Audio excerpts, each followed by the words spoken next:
Inclusive, a Kélvia Ribeiro pergunta o seguinte: Dom Henrique, fale sobre morte espiritual e como voltar a viver essa vida espiritual. Olha, na Sagrada Escritura, Kélvia, vida e morte, essas duas palavras, não são primeiramente palavras ligadas à biologia, vida biológica ou morte biológica. Não são. Né? Vida e morte estão ligados na Sagrada Escritura, a nossa relação com Deus. Deus é o vivente. Deus é o Deus vivo. Compreende? O Deus vivente. Estar com Ele é ter a vida verdadeira.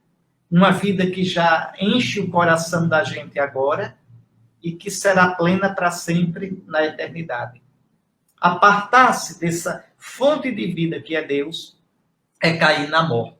A morte da alma. Veja, a morte da alma. É o que a gente chama de morte espiritual. Né? É a gente começar a cair numa vida sem sentido.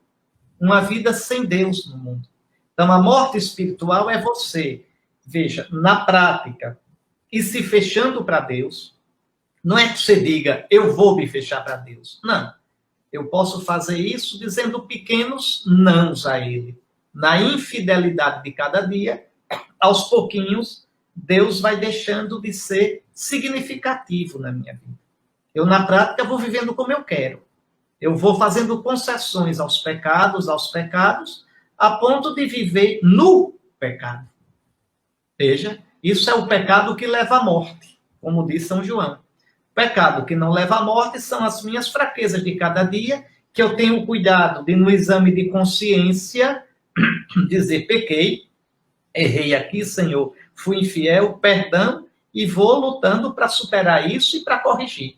Então, esses pecados não levam à morte, ou seja, não levam à ruptura com o Deus vivo.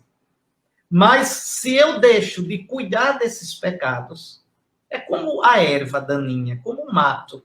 Ele vai crescendo. Ele vai crescendo e o que era matozinhos vira um matagal no meu coração.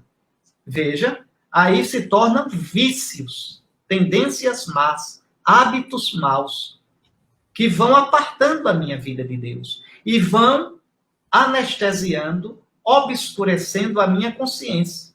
Fica uma consciência frouxa, cauterizada. Tanto que diz, não, eu não sinto mais que isso seja pecado. Não é que ficou mais maduro, é que ficou insensível. Insensível. Então, aí sim, você espiritualmente está morrendo. Não é? Você está morrendo para a vida com Deus.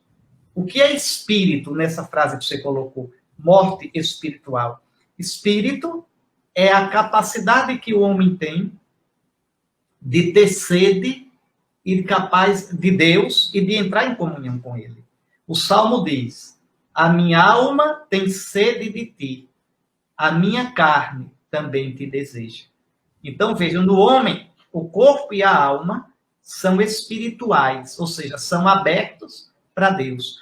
Por isso, na primeira carta aos Tessalonicenses, no capítulo 5, São Paulo diz que o vosso corpo, vossa alma e o vosso espírito, vejam, sejam guardados de modo irrepreensível para a vinda de nosso Senhor Jesus Cristo. Meu corpo, minha dimensão somática, minha alma, minha dimensão consciente, inteligente, psicológica, meu espírito, quer dizer, a abertura que meu corpo e minha alma têm para Deus, a saudade que meu corpo e minha alma têm do infinito, que tudo isso seja guardado para a vinda de nosso Senhor Jesus Cristo. Se eu me entrego ao pecado, mesmo que sejam pecados pequenos, eu não cuido de superá-los, de cortá-los, esse espírito vai morrendo. Essa abertura para Deus vai ficando fechada, embotada até...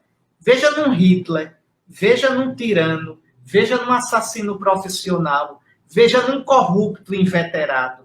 O espírito foi sufocado. Ele está numa situação de morte espiritual. Morrendo, a salvação dele está gravemente em perigo.